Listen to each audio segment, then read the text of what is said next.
হয়ে গেল আমার তরকারিটা। দিয়ে দিলাম গার্ডেন থেকে উঠে এনে কাঁচামরিচ, ধনেপাতা আর দিয়ে দিচ্ছি বাগার।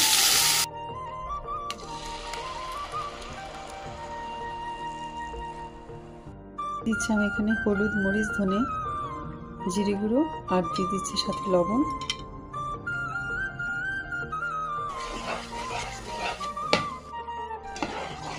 আমি কাঁচামরিচ, পেঁয়াজ, রসুন একসাথে পেস্ট করে নিলাম আর সাথে দিয়ে দিলাম মশলা। দেখে নিত ভালো করে ভুনা হলে তারপর আমি অন্য জিনিসগুলো অ্যাড করবো। চিংড়া মশলা কষিয়ে নিয়ে তো এটা দিয়ে আমি সরপুঁটি মাছ দিয়ে করব, দেখাচ্ছি কিভাবে করি।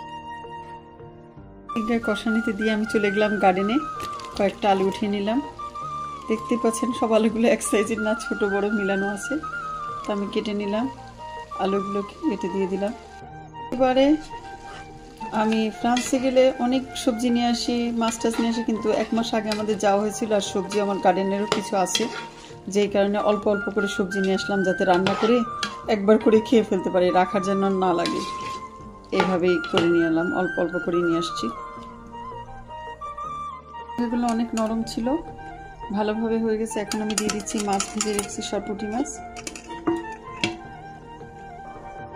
দিয়ে দিচ্ছি একটু পানি। আলুটা মোটামুটি সিদ্ধ হয়ে গেল, মাছটাও আমি দিয়ে দিয়েছিলাম ভেজে, এই জন্য আর বেশি বসাতে হয়নি। এরপরে দিয়ে দিলাম নারকেলের পেস্ট, দিয়ে দিলাম আমি পানি একটু। নারকেলটা দেওয়ার সাথে সাথে তরকারির কালারটা পুরো চেঞ্জ হয়ে যায়। আর চিচিঙ্গার সাথে নারকেলটা আসলে খুবই মানায়। এটা ভাজি করলেও চিচিঙ্গার সাথে আপনারা নারকেল দিয়ে দেখতে পারেন। রান্নাটা আমি এভাবে খেতাম না আগে। আমি এখন ঢাকনা দিয়ে দেবো আরো 10 মিনিটের জন্য।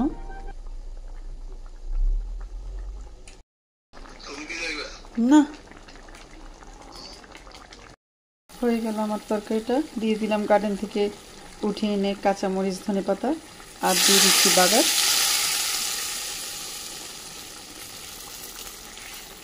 চলে আসবো অন্য কোনো নতুন ভিডিও নিয়ে। ততক্ষণ পর্যন্ত সবাই ভালো থাকবেন। আল্লাহ হাফেজ।